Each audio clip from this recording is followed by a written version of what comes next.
Here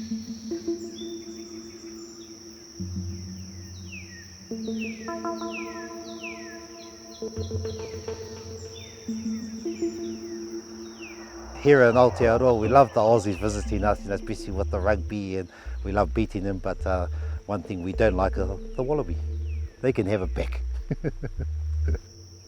The wallaby is what we call wallaby in Māori, have adapted quite well here, especially within the scenic reserve. If the wallaby has reached plague proportions, I think just recently, over the last couple of years, people are starting to wake up. But I've been dealing with the wallaby now for 20 years, just as part of my mahi, as part of my work. But just as soon as I sort of started taking on the pest control operations, I sort of looked at it and we actually do have a problem. You've got your possums that can climb up the trees and start chewing on all the fresh buds, and you've got the wallaby as well that are eating all the shrubs and the baby seedlings, and so they're stopping the native from growing, which is not good. You're looking at maybe 40 centimetres high, the wallaby here, which is the Dharma wallaby, so they can eat anything up to that height. They'll eat anything. Like I said before, they're pretty much like goats.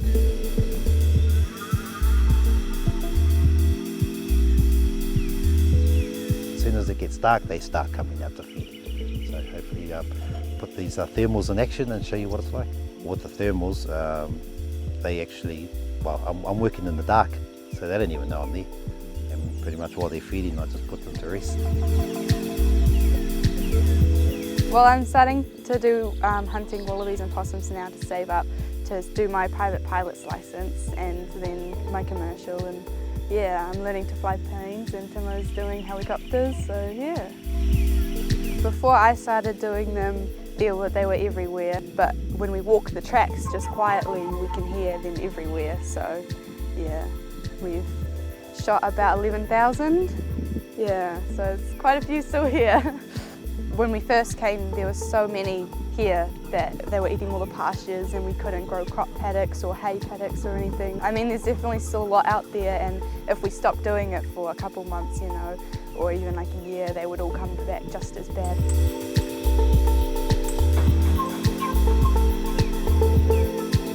So the average wallaby is worth about $7 because it's $3 a kg of meat, but the big ones are worth about $20, which doesn't sound like a lot, but when we get like 30 a night or whatever, it's like, it does add up.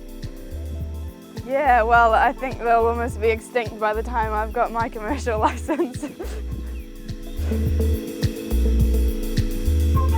We're trying to get rid of them.